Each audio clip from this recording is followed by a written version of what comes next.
satu nama yang berkuasa, yang sanggup memberikan kemenangan buat kita, Yesus, nama di atas segala nama. Nama Yesus memulihkan, nama Yesus menyembuhkan, nama Yesus beriku harapan, ku menang bersamamu Tuhan. Nama Yesus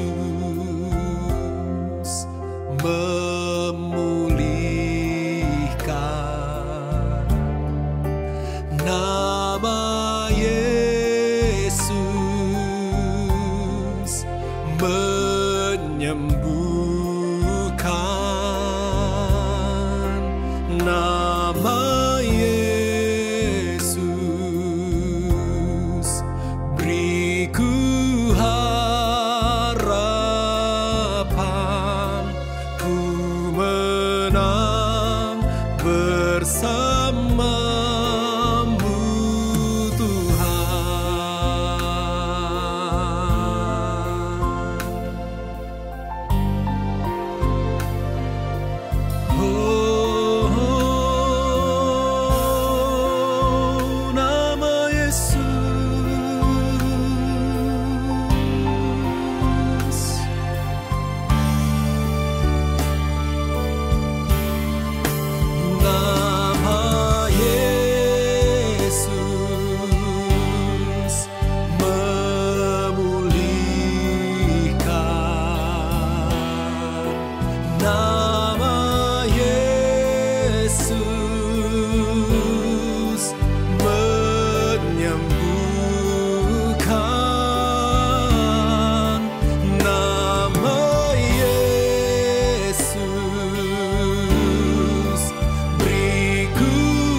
Haleluya, puji Tuhan, selamat pagi, salam dalam kasih Tuhan kita Yesus Kristus.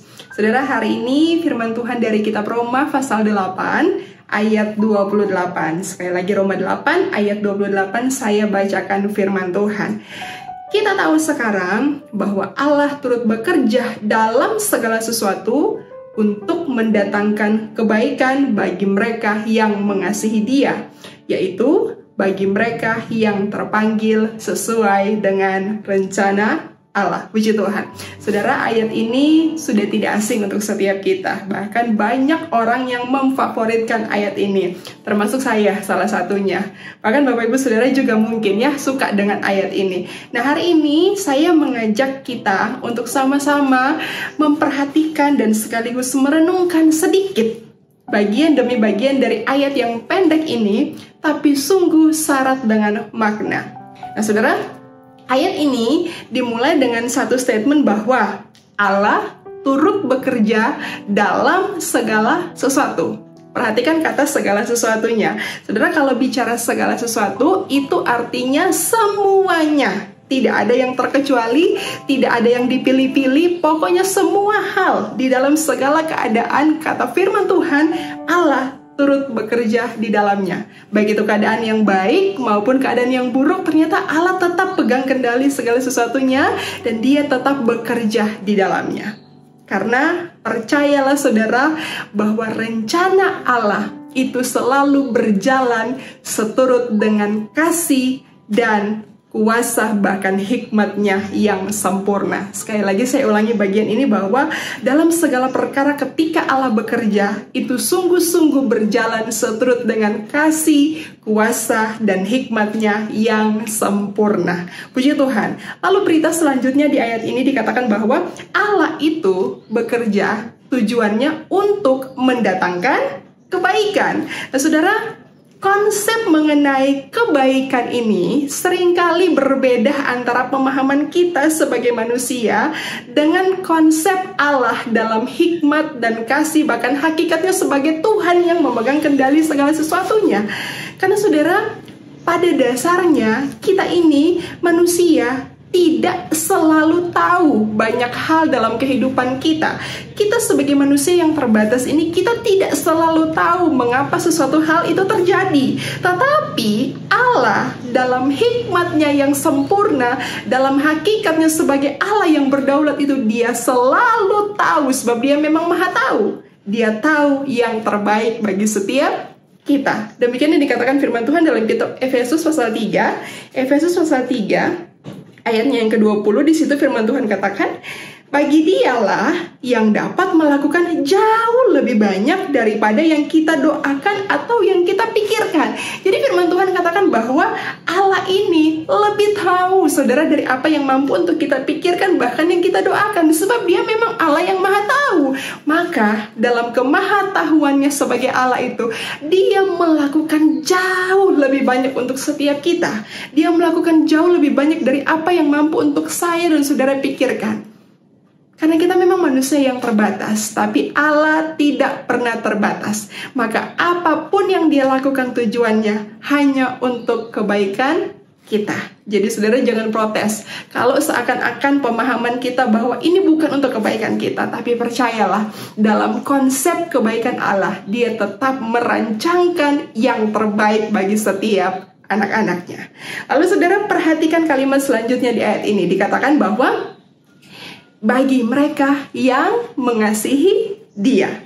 Sekali lagi, bagi mereka yang mengasihi Dia. Saudara, mereka yang mengasihi Dia di ayat ini adalah mereka yang menemukan harapan dan sukacita karena percaya bahwa Allah itu akan memakai setiap hal dalam kehidupan ini untuk rencananya yang baik. Karena kalau kembali ke kata-kata sebelumnya di ayat ini dikatakan bahwa Allah itu bekerja dalam segala perkara untuk mendatangkan kebaikan.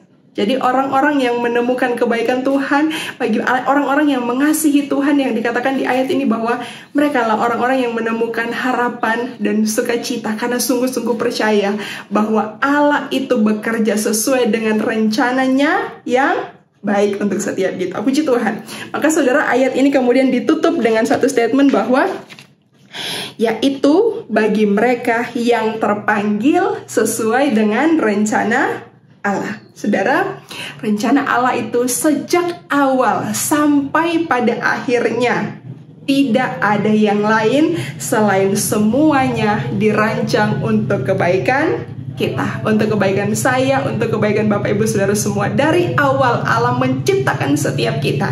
Dari awal segala sesuatu diciptakan, tujuan Allah hanya satu, untuk kebaikan. Seperti yang dicatat dalam kitab Yeremia pasal 29.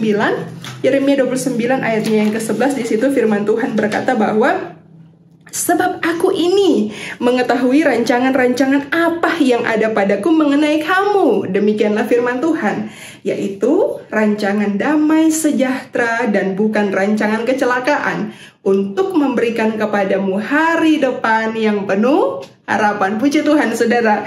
Jadi Allah itu bekerja di dalam segala perkara. Tujuannya hanyalah untuk kebaikan kita. Kebaikan kita, kebaikan saudara, kebaikan saya. Kebaikan, garis bawahi kata kebaikan. Artinya bukan hal yang buruk untuk saya maupun saudara. Bukan mendatangkan kerugian. Bukan mendatangkan kecelakaan, kata firman Tuhan. Bukan hal yang mendatangkan kekalahan. Atau hal-hal yang merugikan, hal-hal yang buruk untuk setiap kita. Untuk hal-hal yang unfaedah untuk saya dan saudara. Tapi percayalah satu hal pagi hari ini, bahwa kata firman Tuhan, bukan kata saya, bahwa Allah bekerja di dalam segala perkara untuk mendatangkan kebaikan bagi setiap kita. Kalau hari ini Bapak Ibu Saudara sementara menantikan kebaikan Tuhan, tetap pegang janji Tuhan, tetap percaya bahwa apapun yang terjadi, jangan merubah konsep Tuhan sesuai dengan apa yang ada di konsep kita. Allah bekerja tidak pernah setengah-setengah.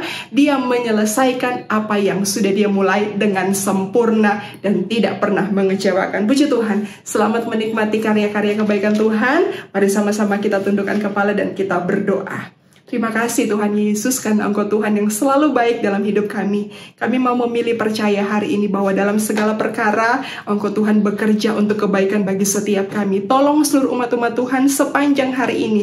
Kalau ada umat-umat Tuhan yang sakit, Tuhan berkemurahan menjamah dan menyembuhkan. Ada umat-umat Tuhan yang sementara bergumul dengan segala pergumulan kehidupan, Tuhan sesuai dengan janji firman-Mu, Tuhan bekerja menolong, memberikan rancangan dan pertolongan yang terbaik bagi setiap orang yang berseru kepada Engkau. Terima kasih Bapa di sorga, kami bersyukur untuk hari ini. Bangkitkan iman dan percaya kami kepada Tuhan, bahwa apapun situasi di hidup kami, Tuhan tetap bekerja untuk mendatangkan kebaikan. Dalam nama Tuhan Yesus, pagi ini kami berdoa, kami bersyukur kepada Tuhan. Haleluya, amin.